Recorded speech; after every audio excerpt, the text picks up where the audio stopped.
दो टाइप की प्रॉपर्टीज़ होते हैं, एक तो फिजिकल और एक केमिकल। तो फिजिकल प्रॉपर्टीज़ हमारे पास कौन सी होती हैं?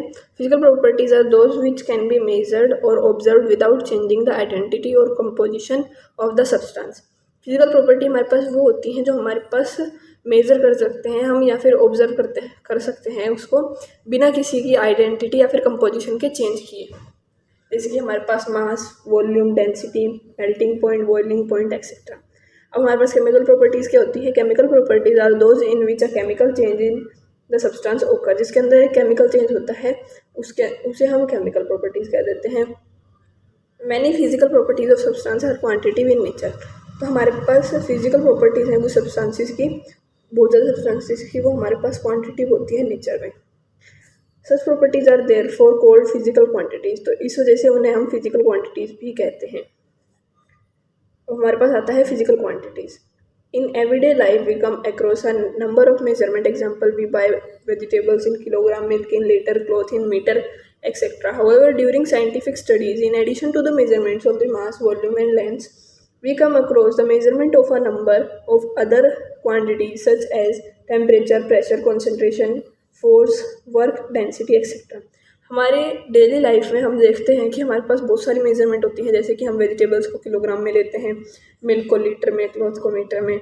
जबकि हमारे पास साइंटिफिक स्टडीज़ में देखते हैं हम कि जो मेजरमेंट के एडिशंस में हम मास, वॉल्यूम, लेंथ इनको भी लेते हैं हम। इनके अलावा हमारे पास और भी क्वांटिटीज़ होती है, जैसे कि temperature, pressure, concentration, force, work, density. अब हमारे पास फिजिकल क्वांटिटी की डेफिनेशन क्या होती है वो हम देख लेते हैं। All such quantities which we come across during our scientific studies are called physical quantities. Physical quantities हमारे पास वो quantities होती हैं जो हमारे पास साइंटिफिक स्टडी के ड्यूरिंग आती है। तो इसके अंदर हमारे पास आ जाता है, ये हमारे पास 2 पार्ट्स में होती है, नंबर और यूनिट। जैसे कि हमारे पास 4.5 किलोग्राम वेट है, तो इसको हम 2 पार्ट में डिवाइड कर सकते हैं। नंबर तो 4.5 और यूनिट हमारे पास किलोग्राम। तो ये हमारे पास 2 पार्ट में होती है फिजिकल क्वांटिटीज़, नंबर और unit. Thus the main aims of this section are. इस सेक्शन के हमारे पास मेन एम क्या था कि हम ये देखते हैं कि कितना एक्यूरेटली या फिर प्रीशियसली हम नंबर को एक्सप्रेस कर सकते हैं, जो कि हमारे पास होता है ये सिग्निफिकेंट फिगर्स का कॉन्सेप्ट। दूसरा है हमारे पास यूनिट ऑफ मेजरमेंट, जो कि हमारे पास है ऐसा यूनिट। और तीसरा है हमारे पास डायमेंशनल एनालिसिस का कॉन्सेप्ट। अब हमारे पास आता है the international system of units, मतलब ऐसा unit. The unit is defined as the standard of reference chosen to measure any physical quantity. Unit हमारे पास एक स्टैंडर्ड रेफरेंस है जो हमने चूज़ किया है फिजिकल क्वांटिटी को मेजर करने के लिए। Since early times, different types of units of measurements have been very popular in different parts of the world. Example, sers, pounds, etc. for mass, miles for length, yards, etc. for distance. However, these units are quite cumbersome because of no uniformity in the conversion factors involved. Example, 1 mile is equal to 1760 yards, 1 yard is equal to 3 feet, 1 foot is equal to 12 inches. तो हमारे पास हम पुराने time से देखते आ रहे हैं, हमारे पास different types के यूनिट्स को मेज़र करते हैं। जैसे कि हमारे पास पॉपुलर हैं इसके पाउंड्स, सेल्स उसके लिए, और मास के लिए हमारे पास माइल्स, फुट, लॉन्ग, ये डिस्टेंस के लिए हैं। तो जबकि हमारे पास जो यूनिट है वो यूनिफॉर्म नहीं है इनके अंदर। तब हम देखते हैं कि हम 1 माइल को हम 1760 यार्ड में नापते हैं, 1 यार्ड को 3 फीट, 1 फुट 12 इंचेस। तो ये हमारे पास इक्वली आता है। पर फिर हम साइंटिस्ट ने फ्रेंच एकेडमी ऑफ साइंस 1791 में मैट्रिक सिस्टम को इंट्रोड्यूस किया, जिसमें हमारे पास 10 की पावर में हमारे पास फिजिकल क्वांटिटीज़ को कैलकुलेट कर सकते थे हम। जैसे कि 1 kilometre is equal to 10⁻³ metre, 1 centimetre is equal to 10⁻² metre etcetera. तो ये सिस्टम हमारे पास बहुत ज़्यादा कॉन्वीनियंट था साइंटिस्ट में उस टाइम पे। और इंडिया ने इस मैट्रिक सिस्टम को स्टार्ट किया था यूज़ करना 1957 में। Metric system as put forward earlier was further improved by General Conference of Weights and Measures. Conference generally poides at Marseille CGPM, which met in October 1960 in France. तो हमारे पास जो matric system था ये हमारे पास और improve हो गया general conference of weights and measures से, जो कि हमारे पास अक्टूबर 1960 में फ्रांस में हुई थी।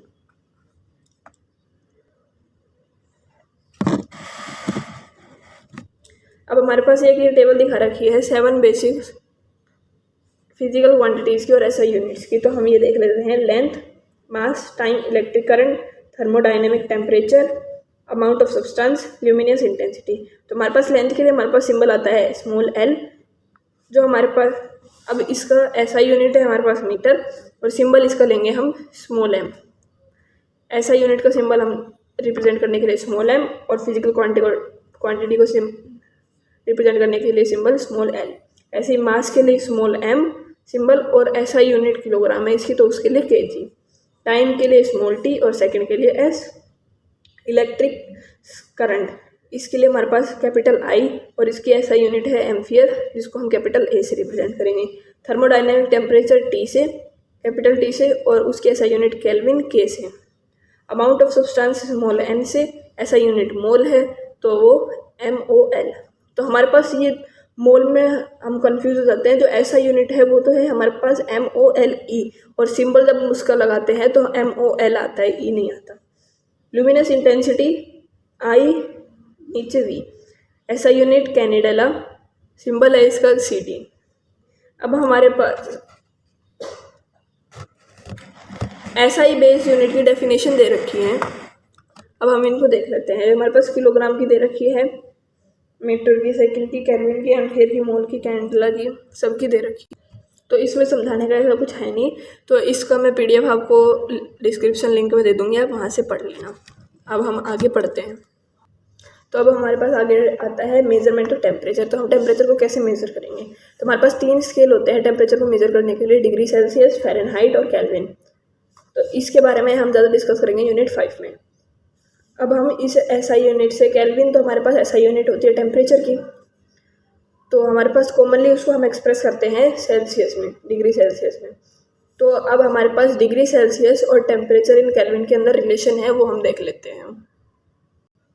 तो हमारे पास टेम्परेचर इन केल्विन और टेम्परेचर इन डिग्री सेल्सियस में हमारे पास ये रिलेशन है, temperature in kelvin is equal to temperature in Celsius plus 273।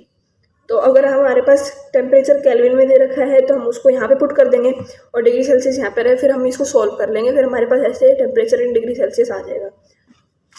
तो अब हम आगे देखते हैं इसके अंदर। अब आगे हमारे पास 100 डिग्री सेल्सियस है, वो 180 फ़ारेनहाइट डिग्री के बराबर होता है। 5 डिग्री सेल्सियस वो हमारे पास होता है 9 फ़ारेनहाइट डिग्री। तो इससे हमारे पास एक कंक्लूजन आता है डिग्री सेल्सियस और डिग्री फ़ारेनहाइट में। तो उसको और हम देख लेते हैं अभी। अगर हमारे पास डिग्री सेल्सियस दे रखा है तो उसके लिए हमारे पास आएगा 5/9 डिग्री फ़ारेनहाइट -32। तो ये था हमारे पास डिग्री सेल्सियस के लिए, और डिग्री फ़ारेनहाइट के लिए हमारे पास आता है degree Fahrenheit is equal to 9/5 degree Celsius plus 32।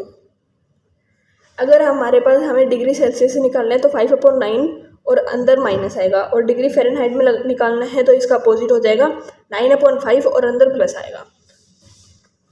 अब हमारे पास आती है मेजरमेंट ऑफ वॉल्यूम। वॉल्यूम हमारे पास, वॉल्यूम की यूनिट होती है लेंथ का क्यूब। तो हमारे पास इसकी ऐसा यूनिट है मीटर क्यूब। तो हम इसको मेज़र कर हम इसको एक्सप्रेस कर सकते हैं सेंटीमीटर क्यूब, डेसीमीटर क्यूब के फॉर्म में भी। तो हमारे पास अभी इनका हमारे पास ये दे रखा है कि 1 लीटर है वो हमारे पास होता है 1000 मिलीलीटर के इक्वल, और 1000 मिलीलीटर हमारे पास इक्वल होता है 1000 centimetre cube is equal to 1 decimetre cube.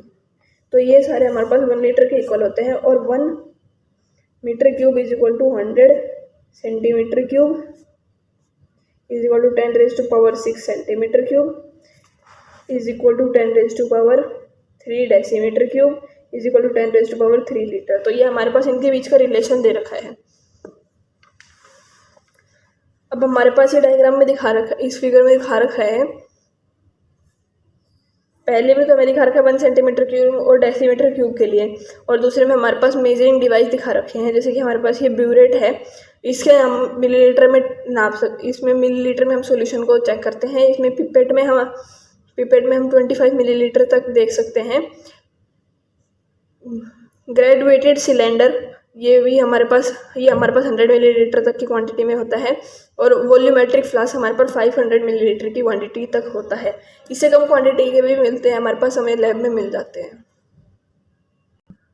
अब हमारे पास आता है मेजरमेंट ऑफ मास हमारे पास वेट जो होती है वो हमारे पास हम मास की जगह ले लेते हैं, लेकिन ये दोनों के दोनों डिफरेंट होते हैं। मास हमारे पास वो क्वांटिटी है मैटर की जिसके अंदर सैंपल होते हैं या फिर वो सैंपल के जैसे यूज़ किए जाते हैं, वो कांस्टेंट होती है और वो किसी प्लेस के ऊपर डिपेंड नहीं करती है। जबकि जो वेट है वो एक फोर्स होती है जो कि बॉडी के अंदर होती है, जो हमारे पास अर्थ की तरफ अट्रैक्ट होती है।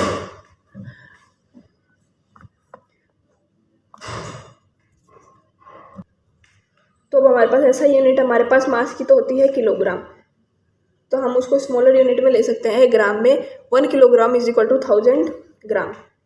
सम commonly use units of length की हमारे पास कॉमनली यूज यूनिट होती है मीटर, पर उससे भी कॉमन होती है हमारे पास एंगस्ट्रॉन और नैनोमीटर, पिकोमीटर। ये तो हमारे पास ये रिलेटेड होती हैं ऐसा यूनिट से ऐसे।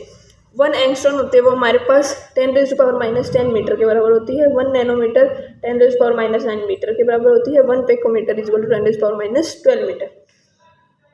अब हमारे पास calibration of measuring device against reference standard. तो ये देखते हैं, to get correct reading all measuring devices are first calibrated using the unit of measurement such as kilogram, metre etcetera as the reference standard. तो हमारे पास correct reading के लिए जो measuring device है वो हमारे पास पहले